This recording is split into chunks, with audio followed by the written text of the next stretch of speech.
नमस्कार।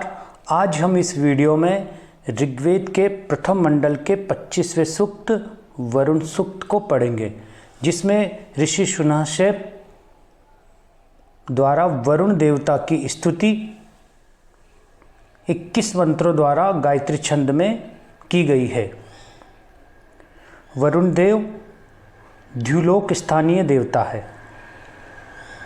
ऋग्वेद के 12 सूक्तों में वरुण देवता राजा या शासक के रूप में वर्णित हुए हैं। वरुण विश्व का राजा या सम्राट है, जो प्रशासन करता है तथा नैतिक नियमों का संचालन करता है। इसीलिए वरुण को नैतिक व्रतों का अधिष्ठाता देवता कहा गया है। वरुण प्रजा के पाप पुण्यों आदि का हिसाब रखता है। वरुण के पाश वेदों में बहुत प्रसिद्ध है, जिनसे वह अपराधियों को बांध देते हैं। ये जो पाश है वरुण के, ये 3 तरह के हैं, अर्थात 3 जगह से वरुण अपने पाशों के माध्यम से व्यक्ति को बांधता है। परंतु जो पश्चाताप करते हैं उनके प्रति वरुण देवता दयालु हो जाते हैं। इसीलिए मंत्रों में पापों को क्षमा करने की प्रार्थना वरुण से की गई है। वरुण के गुप्तचरों का भी उल्लेख हमें ऋग्वेद में मिलता है। इन गुप्तचरों के माध्यम से वरुण संपूर्ण जानकारी रखते हैं। वरुण अपनी सर्वज्ञता, आकाश व जलमार्ग अर्थात समुद्र के ज्ञाता के रूप में प्रसिद्ध है। वरुण का मानव रूप अर्थात शरीर सुंदर है एवं पुष्ट है, जैसा कि हमें यहाँ पर दिखाई दे रहा है। वैदिक काल के पश्चात कथाओं व शास्त्रों में वरुण एक भारतीय नेपच्यून या समुद्र के देवता मात्र ही रह गए हैं। प्रथम मंत्र देखते हैं हम। यच्चिद हि ते विशो यथा प्रदेव वरुण व्रतम मिनिमसी ध्यवि ध्यवि। यह जो मंत्र है या ये जो वरुण सूक्त है, जैसा कि हमने देखा प्रथम मंडल का 25वां सूक्त है। इसके देवता वरुण है और गायत्री छंद में यह निबद्ध है। गायत्री छंद की विशेषता है कि गायत्री छंद में 3 चरण होते हैं। देखिए यहाँ पर भी ये 3 चरण हैं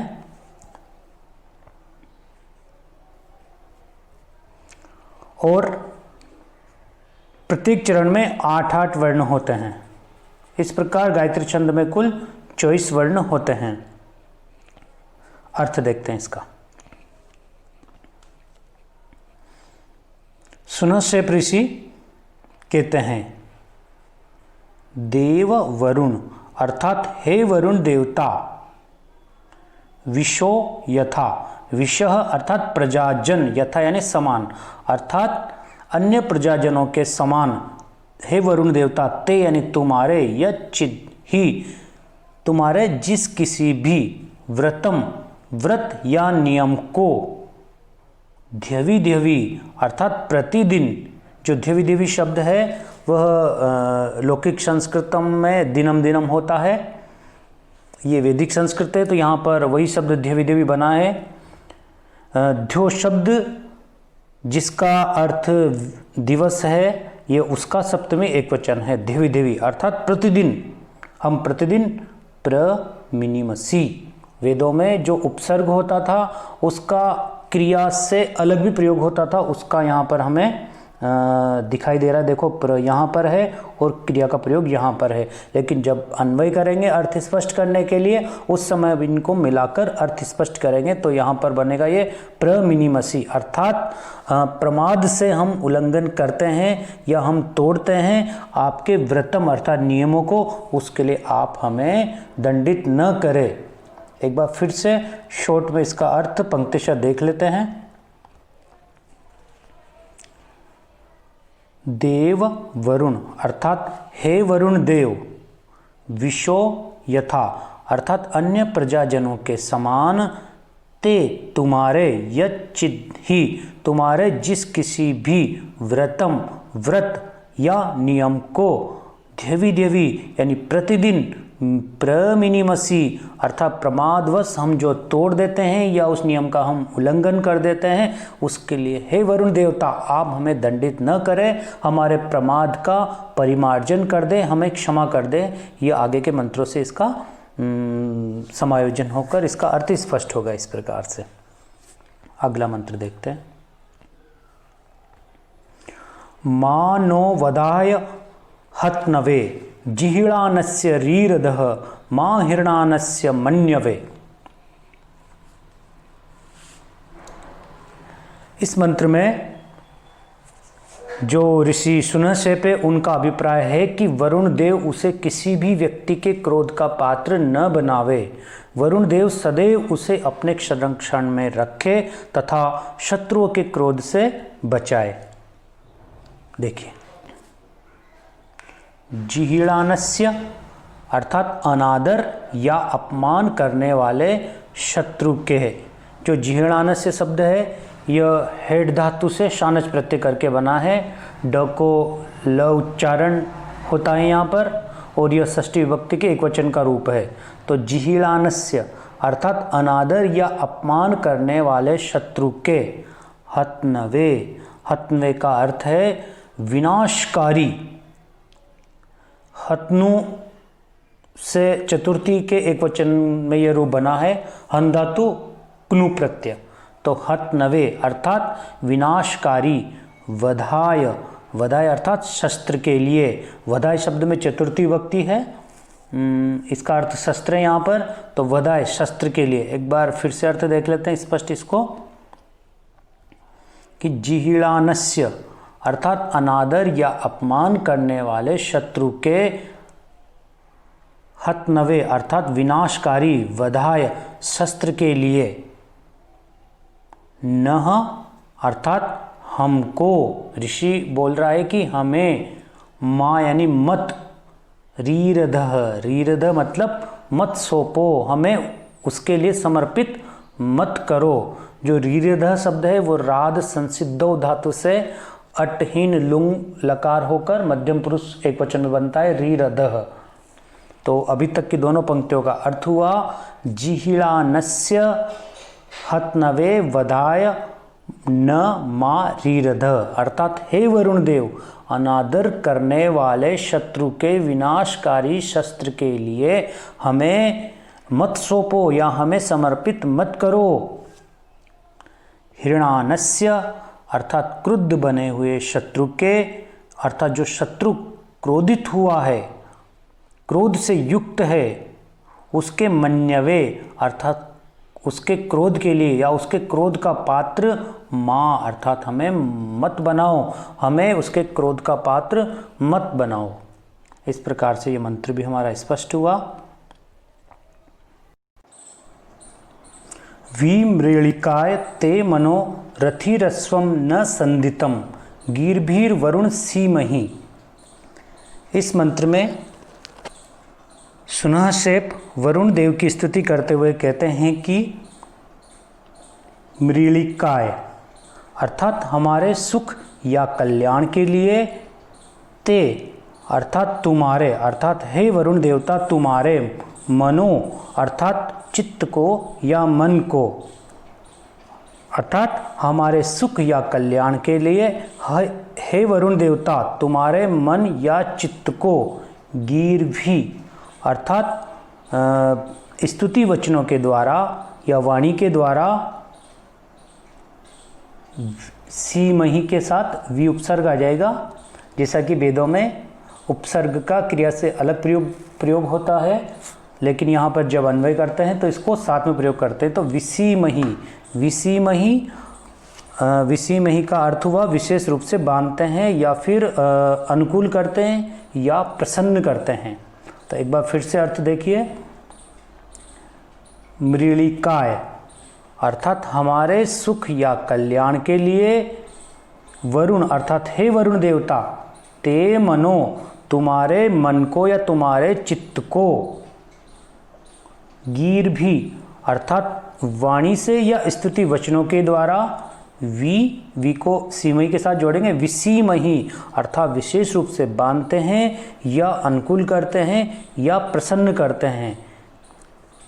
कैसे? जैसे कि रथी अर्थात रथ का स्वामी, संदितम का अर्थ है दूर गमन से थके हुए, अश्वम घोड़ों को, न यानी जैसे रथ का स्वामी दूर गमन से थके हुए घोड़ों को बांधता है या अनुकूल करता है या उनको प्रसन्न करता है, उसी प्रकार से हे वरुण देव हम भी आपको प्रसन्न करते हैं या अनुकूल बनाते हैं। इस प्रकार इस संपूर्ण मंत्र का भाव हुआ कि जिस प्रकार कोई रथ का स्वामी अपने दूरगामी यात्रा के पश्चात रथ में लगे हुए या थके हुए घोड़ों को प्रसन्न करता है, उसी प्रकार यहाँ वरुण देव को भी स्तुति से प्रसन्न किया जा रहा है या कर रहे हैं। अगला मंत्र देखते हैं। पराहि में विमन्यवः पतन्ति वस्य इष्टये वयो न वसति रूप। इस मंत्र में अभिष्ट सिद्धि की प्राप्ति के लिए स्तोता का प्रार्थनाओं के द्वारा वरुण के समीप जाने का वर्णन किया गया है कि वरुण के समीप किस प्रकार जाते हैं हम। एक यहाँ पर एक उपमा भी दी गई है, बहुत सुंदर उपमा है कि जिस प्रकार से पक्षी सायंकाल होने पर अपने घोंसलों के पास पहुँच जाते हैं, उसी प्रकार से जो स्तुति करने वाला व्यक्ति है या ऋषि है, वह अपनी विनम्र प्रार्थनाएं उसी प्रकार से उस ऋषि या स्तोता की विनम्र प्रार्थनाएं वरुण के समीप पहुंच रही है, जिस प्रकार से सायंकाल होने पर पक्षी अपने घोंसले में पहुंच जाता है। देखिए बहुत सुंदर श्लोक है, ये मंत्र है।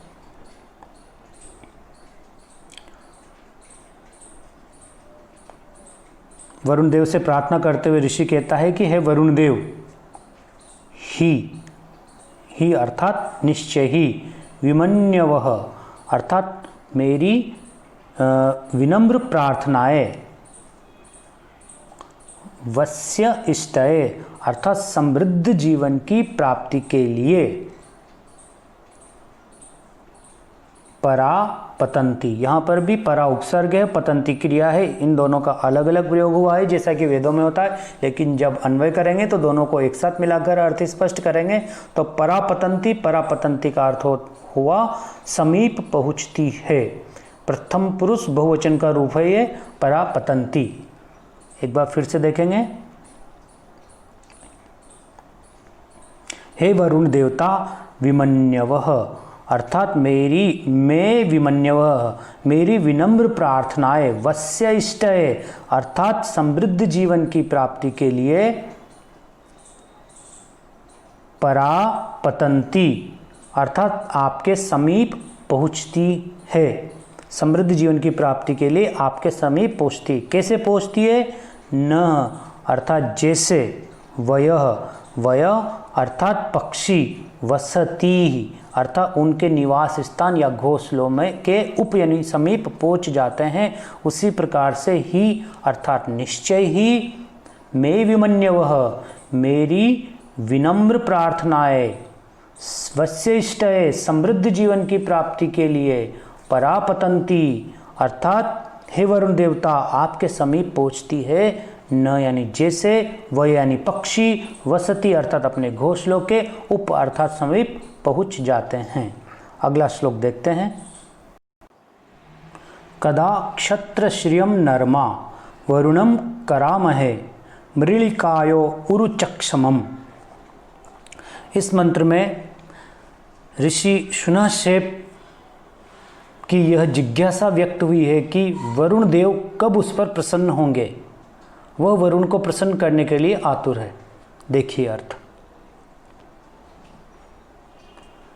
मृलिकाय अर्थात कल्याण अथवा सुख के लिए, अपने कल्याण अथवा सुख के लिए।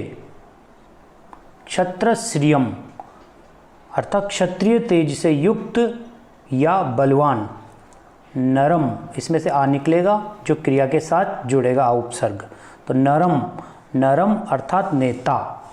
क्षत्रश्रियम का अर्थ था क्षत्रिय तेज से युक्त या बलवान, नरम नेता। ये सब वरुण के विशेषण हैं कि ऋषि कह रहा है या स्तोता कह रहा है कि अपने कल्याण अथवा सुख के लिए जो क्षत्रश्रियम जो कि बलवान है, नरम जो कि नेता है, और उरुचक्षमम अर्थात जो विशाल नेत्रों वाला है, सर्वद्रष्टा है, उरुचक्षमम सर्वद्रष्टा, ऐसे वरुणम, ऐसे वरुण देवता को कदा अर्थात कब, ये जो उपसर्ग है इसको जोड़ेंगे कब, कदा यानी कब, आकरामहे, आकरामहे अर्थात अपने अनुकूल बना सकेंगे, कब उस वरुण को अपने अनुकूल बना सकेंगे। इस प्रकार ये अर्थ हुआ कि अपने कल्याण अथवा सुख के लिए जो बलवान है, क्षत्रश्रियम अर्थात जो बलवान है, नरम जो नेता है, उरुचक्षमम अर्थात जो सर्वद्रष्टा है, विशाल नेत्रों वाले हैं, ऐसे वरुणम वरुण देवता को कदा यानी कब, आकरामहे, आकरामहे अर्थात अपने अनुकूल बना सकेंगे, अर्थात वरुण देवता कब हम पर प्रसन्न होंगे। इस प्रकार से इसका भाव स्पष्ट हुआ। तद इत समानम आशाते वेनंता न प्रयुच्छतः धृतव्रताय दाशुषे। ऋषि सुनश्चेप ने इस मंत्र में मित्र एवं वरुण दोनों देवताओं की स्तुति की है।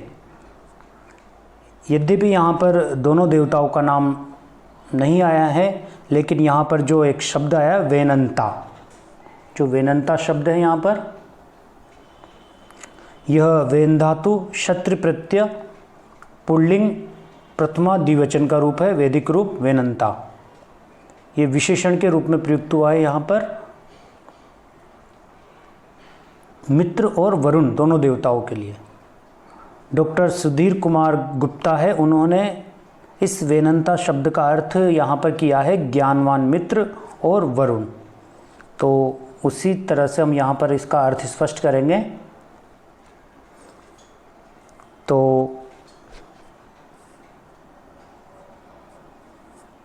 यहाँ पर मित्र और वरुण दोनों का साहचर्य बताया गया है। मित्र और वरुण का साहचर्य वेदों में प्रसिद्ध है, इसीलिए वेदों में मित्रा वरुणौ शब्द भी आता है। देखते हैं इसका अर्थ। धृतव्रताय अर्थात नियमों का पालन करने वाले, दासुषे अर्थात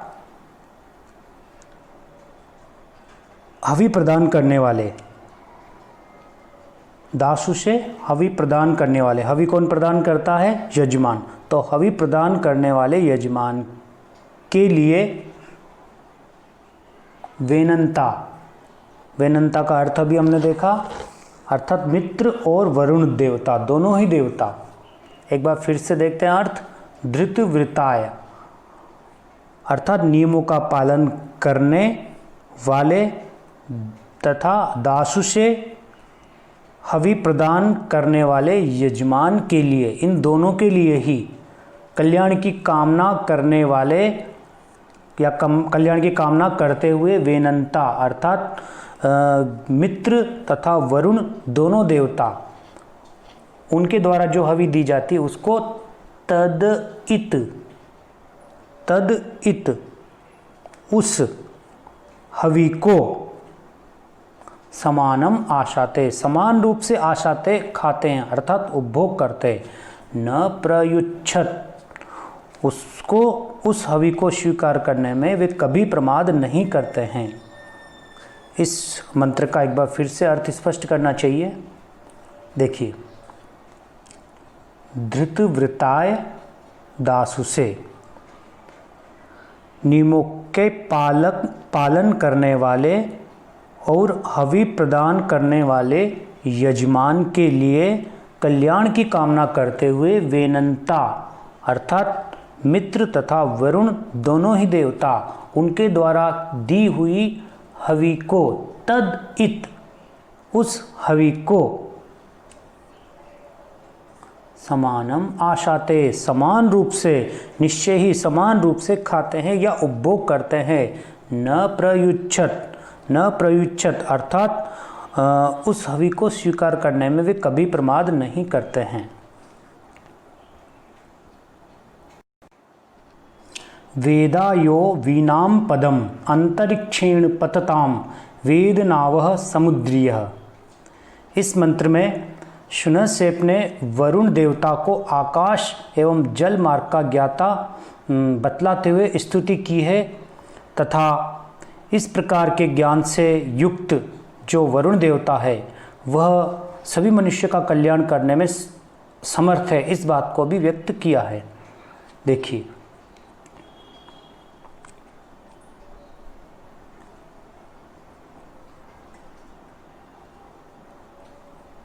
अंतरिक्षेण, यहाँ म में अ है तो अ मिलकर अंतरिक्षेण अर्थात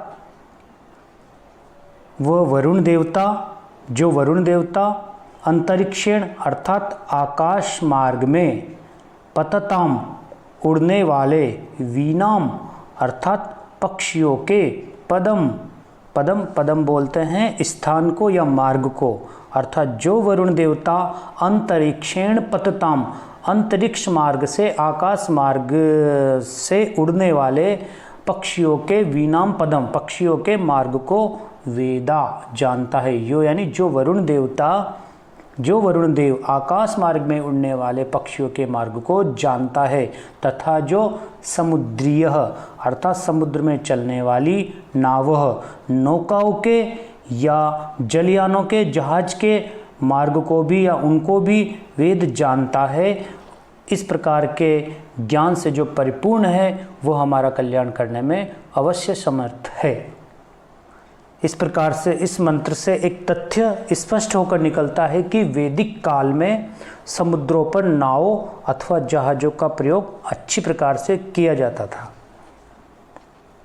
अगला श्लोक, वेद मासो धृतव्रतो द्वादश प्रजावतः वेदाय उपजायते। इस मंत्र में वरुण देव को 12 मास तथा एक अधिक मास या मल मास को भी जानने का संकेत किया है, जिसे कि अभी वर्तमान में इसी वर्ष 2020 में अधिक मास चल रहा है। अभी यह उल्लेख, इस प्रकार का यह जो उल्लेख है यह वैदिक कालीन ज्योतिष के ज्ञान का परिचायक है।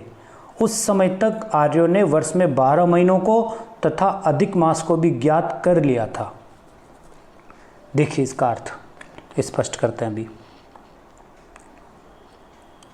धृतव्रतो अर्थात व्रतधारी, धृतव्रतो अर्थात व्रत को धारण करने वाले व्रतधारी वरुण देवता, प्रजावतः अर्थात प्रजा वाले, संतति सहित 12 मासों जो 12 महीने हैं, 12 महीनों को वेद अर्थात जानता है।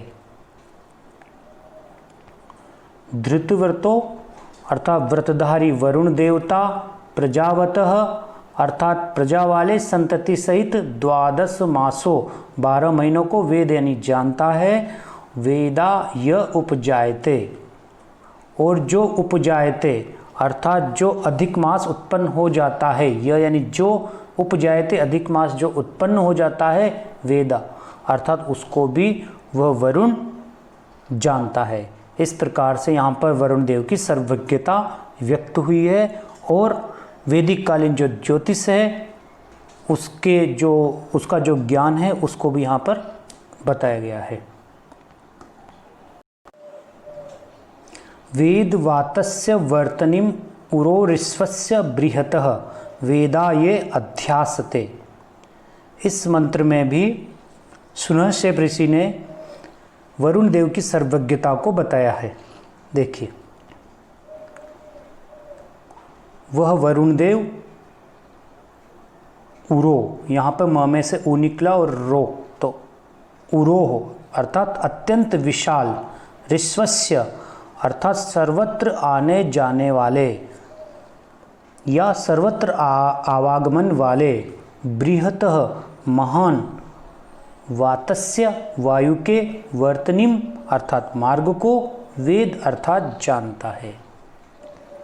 इन दोनों पंक्तियों में स्पष्ट हुआ कि वह वरुण देवता उरो अर्थात अत्यंत विस्तृत, ऋस्वस्य अर्थात सर्वत्र आवागमन वाले या सर्वत्र आने जाने वाले, बृहतः अर्थात महान, वातस्य वायु के, वर्तनीम अर्थात मार्ग को, वेद जानता है। वह वरुण देव अत्यंत विस्तृत तथा सर्वत्र आवागमन वाले महान वायु के मार्ग को जानता है। और इसके साथ ही वह वरुण देव क्या जानता है? ये अध्यासते, ये अर्थात जो देवगण अध्यासते, अध्यासते अर्थात ऊपर द्युलोक में निवास करते हैं, वेद उनको भी वह जानता है। इस प्रकार से इस मंत्र में वरुण की सर्वज्ञता यहाँ पर सुनश्यप ऋषि ने बताई है। निशशाधृतव्रतो वरुणः पस्त्यास्वा साम्राज्याय सुक्रतुः। इस मंत्र में शुनहसेप ने वरुण को प्रजाओं के मध्य स्थित बताया है तथा एक श्रेष्ठ प्रशासक के रूप में उसका वर्णन किया है। देखते हैं अर्थ। धृतव्रतो अर्थात नियम एवं व्यवस्था के प्रति सचेष्ट, सुक्रतुः अर्थात उत्तम कर्म अथवा बुद्धि वाला, वरुणः वह वरुण देवता, पस्त्यासु आ, पस्त्यासु अर्थात प्रजाओं में, आ निशशाद आकर बैठ गया है, अर्थात नियम एवं व्यवस्था के प्रति सचेष्ट तथा उत्तम कर्म अथवा बुद्धि वाला वह वरुण देवता प्रजाओं में आकर बैठ गया है। क्यों? क्योंकि साम्राज्याय, साम्राज्याय अर्थात उत्तम शासन करने के लिए, श्रेष्ठ शासन करने के लिए प्रजाओं में आकर बैठ गया है। इस प्रकार से इसका अर्थ हुआ। धृतव्रतः यहाँ पर एक शब्द आया है, इसमें बहुव्रीहि समास है। धृतम वृतम येन सह। आज के लिए पर्याप्त है ये।